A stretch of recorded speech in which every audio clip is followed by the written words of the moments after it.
예, 여러분 안녕하십니까. 1640일 되는 미국 대사관 지킴이 시민들 행동입니다.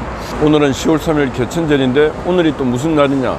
정강훈 목사께서 오늘을 국민혁명의 날로 선포하고 혁명적 행동을 하겠다. 너무 지금 헌법 질서가 무너지고 자유의 가치는 이미 땅에 묻혀버렸습니다. 그리고 헌정 질서를 무너뜨리기 위해서 계엄 하던 민주당과 좌파 세력들이 요즘 매주 토요일마다 그들의 정치 계엄을 실행하고 있어요. 윤석열 대통령 보고 우리가 뭘 할 때 너가 계엄하지 마라. 그렇게 계엄을 막 띄워놓고는 자신들이 지금 정치 계엄을 시작했습니다. 자신들의 정치 계엄이 무르익으면은 탄핵으로, 그리고 그걸 무르익게 해서 헌재 재판관들이 꼼짝 못하고 그 기운에 눌려서 박근혜 대통령 때처럼 대통령 윤석열을 탄핵한다. 뭐 이렇게 또 합니다. 분위기를 그렇게 만들어 갖고 대미를 봤잖아요. 한번 실행해 봤잖아요. 한번 해본 인간들이 또 합니다. 고기도 먹어본 자가 먹는다고 했듯이 그런 일을 시작했고, 지난주 토요일 날은 연막탄이 터지고 사람 머리가 깨어지고, 지난날 과거의 역사를 보면은 대한민국에 수없이 많은 폭동이 있습니다. 대구 폭동부터 시작해서 여순 반란 폭동, 제주 4.3 폭동, 여기저기 폭동이 안 일어난 곳이 없습니다. 그 폭동을 확산시키는 방안 중에 하나가 죽음의 구판입니다. 죽음의 구판. 그 90년 중반 하더라도 서울의 대학생들이 심심하면 분신 자살해 죽었습니다. 그걸 박홍 서강대 총장이 죽음의 구판을 걷어치우라고 그랬습니다. 용기 있는 발언을 했습니다. 유수대필 사건, 유수대필 해놓고 죽고, 얼마 전에도 강원도 노조 중에 한 분이 분신 자살해 죽었지 않습니까? 근데 이게 뭐가 문제냐면은 약간 어리숙한 사람에게 야 너는 쇼만 해라, 그 몸에 신랑을 뿌리고 그러면은 윤석열 정부와 경찰들이 겁먹을 것이다. 그래갖고 뭐 기름 뿌리고 쇼만 했는데 옆에서 누가 불을 붙여버려요. 죽은 자는 많이 없고 그 죽음의 시신을 갖고 구판을 벌입니다. 무당이 작두에 올라가서 칼춤 추는 게 전문이듯이 좌파들은 시체 갖고 구판 벌이는 게 전문 집단입니다. 어떤 폭발적 당을 야기시키기 위해서 항상 인간의 몸을 갖고 저들을 합니다. 강주 5.18만 하더라도 경상도 군인들이 와서 뭐 강주 시민들을 여성의 유방을 자르고 배를 갈라서 아기를 공포스러울 정도로 마치 진실인 것처럼 강주 시민들이 분노했지 않습니까? 근데 그건 싹 다 거짓말이었어요. 제가 볼 때는 윤석열 정부 그리고 국민의힘당 여기서 정신을 못 차리고 상황을 제대로 인식 못하면 죽음의 구판으로 갑니다. 많은 사람이 죽어갈 수도 있습니다.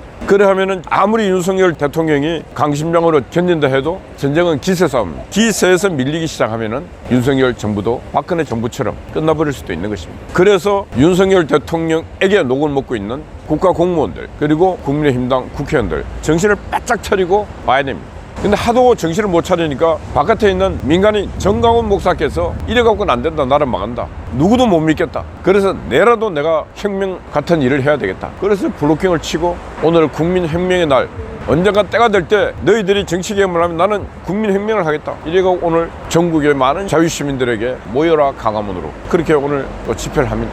많은 분들이 강화문으로 모여서 헌법을 지키려고 하는 자유시민들이 얼마나 분노하고 있고 그분들이 얼마나 많은지 오늘 보여줬으면 하는 바람입니다. 근데 한 가지는 대한민국을 지키고 자유를 지키겠다고 하는 사람들은 많아요. 근데 방법이 간단한데 간단한 방법을 자꾸 잊고 지내고 있습니다. 그 방법은 뭐냐 하면 뭉쳐야 됩니다. 뭉치면 강해집니다. 강한 자가 이깁니다. 근데 흩어지면 죽는다 그러죠. 죽음의 길을 가는 자가 어떻게 이길 수 있겠습니까? 그럼 어떻게 해야 됩니까? 지금 국민의힘당에 보면 비한, 친윤 막 싸우고 있지 않습니까? 저는 이게 멸망의 길이고 죽음의 길이다 말씀드립니다. 아직까지 제가 볼 때는 한동훈 대표가 많이 미숙합니다. 그럼에도 불구하고 당대표로 뽑아놨으면은 그 미숙한 당대표가 발전적 성장을 할 수 있도록 격려해주고 도와줘야 되는데 계속 디프레스하고 있는 이 현실은 결과는 불행할 것이다, 이런 생각이 듭니다. 그래서 한동훈 대표도 좀 더 냉철해지고 자기가 아직까지는 집권 여당의 대표가 된 부분에 대해서 겸손하고 자기를 비판하는 자가 있더라도 공격하지 말고 비판을 받으면은 비판받을 만한 일이 있겠다 생각하고 하심을 하면 답이 다 있습니다. 한동훈 대표도 내가 아직까지는 정치의 초보, 그 초보인 한동훈을 당대표로 세운 국민의힘당 사람들은 마음은 어땠냐 하면은 지금 있는 국민의힘당 의원들 갖고는 도저히 이재명을 막아낼 정치에 희망이 없다. 그래서 그 초보 한동훈 대표를 세웠지 않습니까? 그래서 세웠으면은 격려해주고 물 주고 길러야 될 거 아니에요. 그러면 한동훈도 빨리 급성장 저는 하리라 봅니다. 근데 계속 디프레스 주고 공격하고 하면은 한동훈만 죽는 게 아니라 같이 죽는 겁니다. 그래서 그런 같이 죽어가는 일을 해서는 안 되지 않습니까? 그래서 어떻게 이제 손을 잡고 가야 된다. 그래서 한동훈 대표도 당 대표라는 것은 저도 조그마한 시민단체 대표가 되어 있으면 오만 욕을 다 합니다. 근데 그거 일일이 대응하면은 제가 무너집니다. 그래서 가급적이면 안 하려고 그래요. 그럼 시간이 지나면 또 그게 다 무너집니다. 그게 세상사고 인간사입니다. 그래서 한동훈 대표도 여기저기서 들리는 말, 누가 너를 비난한다든가, 이 김대남이 같은 정신 나간 친구가 그런 말 했는 거, 막 하급 인간이 하급 말 했는데 내가 당 대표로서 일일이 관여하지 말고 신경 쓰지 말자 이런 털털 털어버리면은 그 문제도 안 됩니다. 대남이 문제는 그냥 대남이 문제로 하급이 되는데 그걸 계속 말하기 시작하면은 대남이 문제가 핵심이 되고 끝내는 김대남이가 시한폭탄 같은 일이 되는 거죠. 그래서 그런 부분에서 한동훈 대표가 당 대표로서 비록 나이는 어리지만은 그때는 그럴 수도 있었죠. 경쟁을 하니까. 그렇지만 제가 경쟁에서 승리했고 승리했다는 것은 국민의힘당에서 많은 당원 동지 여러분들이 나를 밀어줬고 진흙탕 싸움에서 나를 발전적으로 가라. 그래서 나를 뽑아줬다. 이렇게 생각하게끔. 그래서 한동훈 대표가 좀 큰 길로 가서 우리 자유시민들에게 희망을 줄 수 있는 그런 당 대표가 저는 되기를 바랍니다. 근데 이왕 뽑아놓은 사람을 또 물리치고 내보내고 하는 그 과정의 진통, 그런 새 사람이 오고 정치가 잘 될 것 같습니까? 안 됩니다. 당규도 헌법처럼 중요한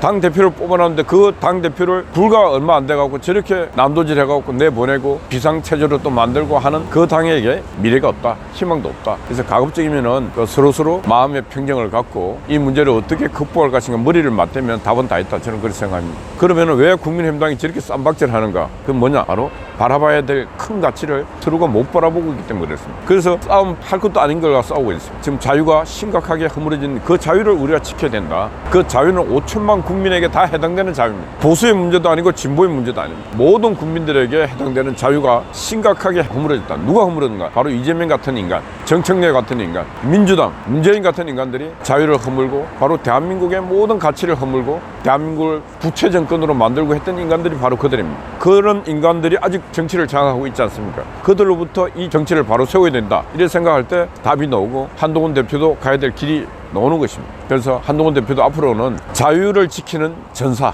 내가 자유를 지키는 전사 최전선에서 전 세계 자유를 지키는 전사가 되겠다. 그런 생각을 갖고 잡소리 하더라도 신경도 쓰지 말고 쭉 가면은 언젠가 한동훈 대표도 한국의 새로운 정치 지도자로 그 반열에 올라갈 수 있다. 저는 그렇게 생각합니다. 그러니까 내가 하긴 나름이니까 한동훈 대표도 하여튼 저는 그런 길로 가기를 바라고, 우리 우파들도 더 이상 이재명하고 싸우고 민주당하고 싸워야 될 때 우리끼리 싸우고 있는 이 어리석은 싸움의 구판도 중단해야 된다. 그런 말씀 드립니다.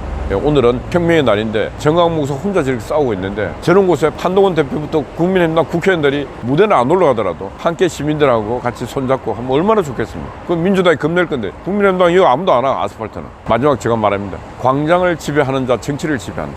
제가 늘 쓰는 용어입니다. 한동훈 대표가 정치를 지배하고 싶으면 광장에 신경을 쓰고 광장에 관심을 가져야 됩니다. 그래서 내가 한국 정치를 지배한다는 것은 바로 대한민국을 지키는 일입니다. 그러기 위해서는 광장에 있는 사람들 진짜 신경을 써야 됩니다. 내가 어제 어떤 주요한 분들하고 대화를 하다가 우파 삼촌 얘기를 했어요. 내 주변에 우파 삼촌의 친구가 있었는데 이 종로에 줄리 문제가 있어서 줄리 그 벽화를 그려놓고 막 맨날 거기서 시끄럽게 싸우고 할 때 우파 삼촌이 밴드를 들고 가고 그 줄리를 지워버렸어요. 그때 다른 모두가 줄리 벽화 앞에서 뭐가 어떠니 싸울 때 우파 삼촌은 밴드 들고 와서 문대버렸잖아.